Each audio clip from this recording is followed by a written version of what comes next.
里面有一些人就是耳根子很硬，听不进去别人给你的建议，你一定要经历过这些事情会累积，原因就是苦口婆心啊。有时候人家讲的这个实话，就是会让你觉得有点难听、不舒服。你很幸运的是，他们其实都是站在你的立场去帮你看这件事情，你要有接受事实的勇气，这是宇宙给你的交换礼物。如果你不愿意伸手去跟他交换的话，你不敢伸手去拿下这个礼物的话，那就会很可惜。老天爷安排了一条更好的道路要给你，可是你却不愿意走上这一条旅途，或者是你却因为这样不知道在干嘛，来来回回然后你就退缩了。那我可以告诉你这个交换礼物是有时间线的，这一份交换礼物一定会在第3个月出现。如果你不敢接下这个礼物，你逃避了你又回去了，你又什么相信什么鬼命运的那又什么被他这个装可怜要留下来了那谢谢你这个礼物会被收回来的。Hello， 狮子座的朋友们，大家好，我是 Jane。今天这个影片是要给狮子座的朋友们的正能量运势牌卡解读那正能量运势牌卡解读呢，没有任何时间上面的限制，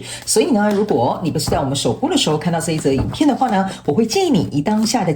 这一季或者是前后推敲3个月的时间，通通都可以。影片下方资讯栏有详细的影片使用说明。那当然呢，我也相信什么时候看见就是最适合你的时间，所以呢，你也不需要拘泥这个时间上面的限制好好的去享受这些讯息要为你带来的协助就可以了那么今天呢，一样在开场的同时，会跟狮子座的朋友们稍微说明一下有关于这一次正能量运势整体架构跟流程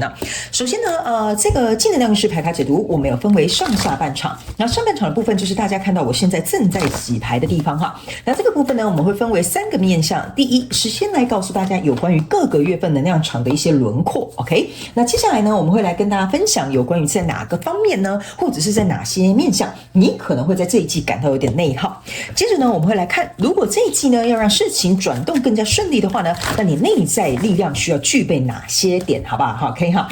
那紧接着我们就会进入到下半场延伸牌卡解读。那下半场的延伸牌卡解读，我们会分5个面向。首先呢，在第一个部分，我会请宇宙直接来验证各个月份的能量场的现状、细节、症结点，还有我要传递给你的讯息内容。第二个部分，我们会来看这个各个月份以及整个季度过程当中，你有哪些需要改变的旧有模式。第3个部分呢，我们会来看在这个过程就是整个各个月份以及这一季的过程当中呢，可能会有哪些卡关点。第4个部分，我们会来看各个月份有哪些你会拥有的全新的能力。那最后呢，就会进入到大家最喜欢的天使跟宇宙传讯的部分。我们一起来听看看天使跟宇宙有什么样的讯息，希望透过传讯者我用口说表达的方式让你知道，好不好 ？OK 好，那我们准备要进入解牌环节之前，跟新朋友们来说明一下等一下呢，我在解牌的过程当中，我会讲第1个月跟第2个月还有第3个月 OK 这并不代表是今年的1、2、3月份，是代表这一季的过程当中的首月、次月跟末月，好吧 OK 那当然我有说过了，你可以去享受这个讯息要给你的协助，你不需要这么拘泥，但是如果你想要有一个比较清楚的这个时间线，我们就是会用这样子来跟你做一个解说 OK 好，那接下来呢，就请狮子座的朋友们给我一点时间，让我去感受你能量场上面的呈现跟细节请稍后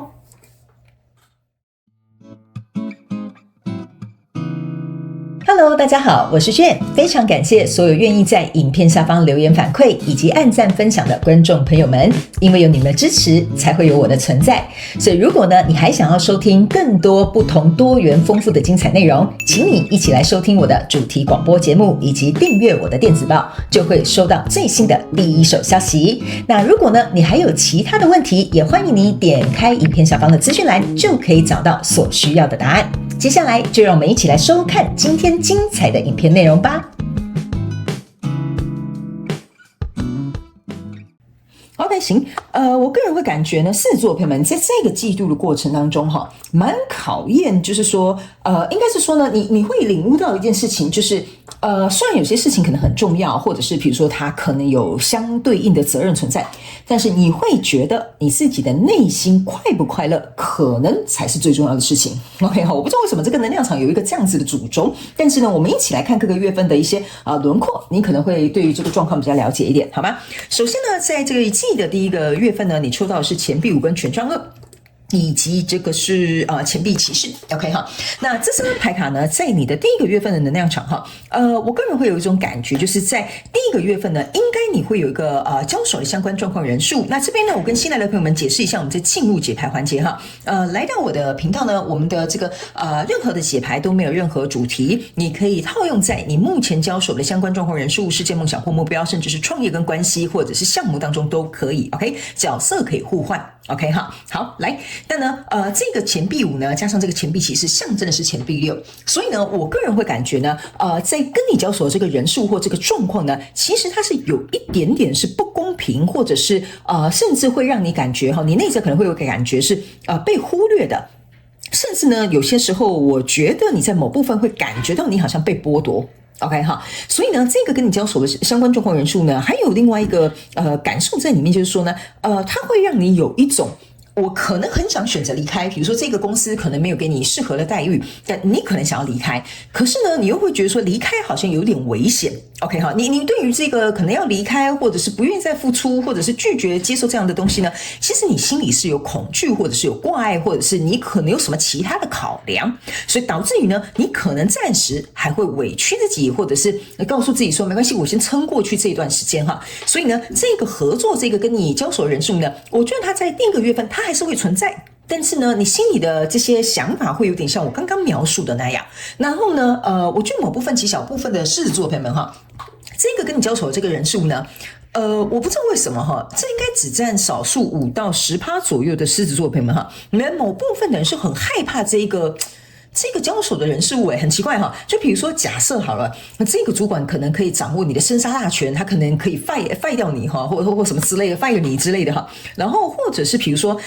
因为这个状况可能是比如说你的合伙人、你的投资者。因为他可能是一个金主，所以你可能也不敢得罪他哈。反正你就自己稍微灵活去套用一下你的状况。某部分极小众狮子座的朋友们，你是因为这个东西很害怕，所以你可能无路可退，或暂时找不到去路，或者是你内心会觉得，因为这个状态，你被牵制在这里。OK 好，那来到第二个月份呢，你抽到这个是钱币侍者，然后抽到这个是国王牌卡，然后这个是宝剑侍者。OK 哈，我个人会感觉哈，第一个月份呢，虽然说你心里总觉得哪里不太对劲，但是呢，我个人会感觉呢，你想要尝试哈，就是说你想要尝试说，我想去了解这里还有没有值得我应该要继续投入的这个比如说意愿好了，我这样讲 OK 哈。我觉得呢，某小部分的狮子座朋友们，你可能会去打听一些消息，例如，比如说，在这间公司你可能待得不是很高兴，所以你可能就会打听，问一下朋友的公司有没有在找新的人啊，或有没有什么空缺啊，哈。然后呢，在这个状况之下呢，我个人会感觉哈，这个国王牌卡呢，会让我有一种感受，就是你不想要让这个跟你交手的相关状况人数发现。OK， 所以你会，我不能讲说你假装按耐哈，但是呢，有一点像是假装什么事情都没有发生，但是私底下已经在打听下一条去路，或者是看有没有其他发展的机会可能，或者是可不可以开溜哈。我觉得这个感觉有点类似像这样子 ，OK 哈。所以呢，我觉得你在第二个月会有一些默默的行动出现。OK 哈，比如说你在想 ，OK， 如果我这个房东对我很不好，我想要搬家，那我总得先去看一下目前就是在外面的房租多少啊，那有没有就是适合比如说我上班地方比较近啊，那价钱合不合理啊哈，就是我稍微简单举例，你们就灵活套用在你的状况里哈。所以第二个月份，我觉得会有一些小动作出现，但是呢，我觉得你不想要被你这个交手的相关状况人事物发现 ，OK 哈。那来到第三个月份呢，这边是一个。这个叫什么？月亮牌卡跟圣杯10，然后呢，还有这边是一个圣杯女王。OK 哈，我个人会感觉来到第三个月份呢，你应该是想得更清楚了。第三个月份的这个圣杯女王，她在喝这个圣杯，你开始意识到一件事情，就是说，从第一个月我有这样子的内在的这种情绪的发生，来到第二个月，我可能真正离开我这个舒适圈，或离开这个活动范围，或离开这个状况，稍微去打听，或者是去听看看别人的意见也可以哈。那别人可能分析了这些意见，分析了这个状况，你仔细想想，其实这件事情没有那么难处理，或没有你想象中那么可怕，或者是比如说它真的另有出路。来到第三个月的时候呢，你开始意识到说，好，既然呢我已经打听了哈，就是我的前置作业已经做好了 ，OK， 所以呢，你决定要把这个圣杯还给你自己，就是说。我要思考一下，我在这个状况里面到底是开心多快乐多，还是说伤心难过，或者是被欺负的状况比较多 ？OK 哈，所以呢，这个圣杯十呢，你可以注意看，它这边其实只有5个杯子。加上这个圣杯女王呢，加起来是6个杯子 ，OK， 意思就是说你在第3个月会有一个情绪上面的牵动，就是说我不想再念旧情了，我也不想再去想我过去沉没成本或机会成本了 ，OK 哈，我现在就是希望我目前有点像是卡顿的这个状态呢，是可以有所突破的，因为我觉得在第3个月份，某部分狮子座的朋友们，你内心的情绪是有点愤怒的，为什么呢？我觉得这个愤怒是有一点像是说，你从第1个月有点紧张，第2个月了解这个状况。第3个月，你开始突然觉得有点愤怒，就觉得说，我觉得实在太不公平了，我一定要离开了哈，我已经就是做好了万全的准备了，甚至你也会觉得说，老娘不爽，我就不想待在这里了 ，OK 哈，所以我觉得这个有一点像是这样慢慢上去的一个能量，然后在第3个月进行一个累积，但是我觉得你真正最大的行动会在下一季的第1个月份或第2个月份。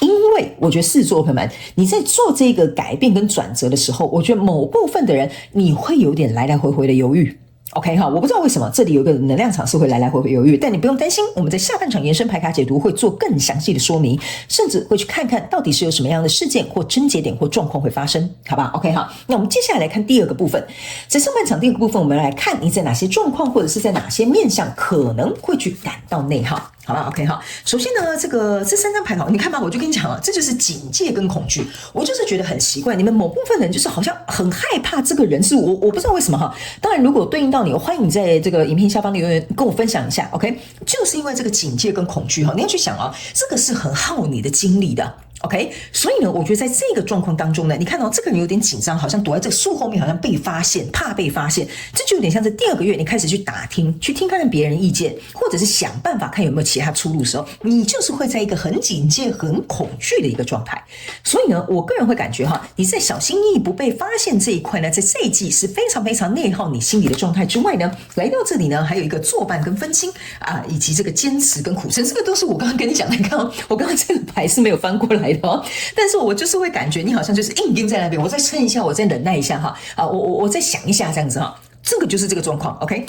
其实你这2张牌哈，在我刚刚要传递给你的讯息里面都可以。然后呢，这2张牌还有给我一个能量场，就是说，除了你会在这个状况里面，在精神层面感到非常内耗之外呢，还有一件事情是，我觉得某部分的人，你是不想要留下被别人怎么讲闲话的机会。OK， 就是说，比如说，就算你要离开这个坏老板，就算你要离开这个坏房东 ，OK 哈，你还是想要保持一个说我是一个好房客，所以我退租了啊，或者是比如说我是一个好员工啊，不，我们之间没有任何的嫌隙或没有任何的纷争，然后我可以安全下庄跟退场。所以我觉得，因为你在思考怎么样可以达到这样子的状况，所以这个部分呢，在这样的状况里面也是会让你感到内耗的，因为你可能会考量的层面很多啊，比如说主管问你说，怎么突然说想要离职啊，怎么突然说想要换工作啊，这个时候呢，你可能要给一个合情合理的一个理由 ，OK 啊，等等之类的，所以这个部分呢，也会让你在这个过程当中，我觉得有可能就是你会来来回回思考的一个状态 ，OK 哈。那来到这边呢，这个作伴跟分心呢，我会认为这张牌卡呢是某部分的狮子座朋友们，你在这个状况里面是有一点点羡慕别人没有我怎么形容呢？有点像说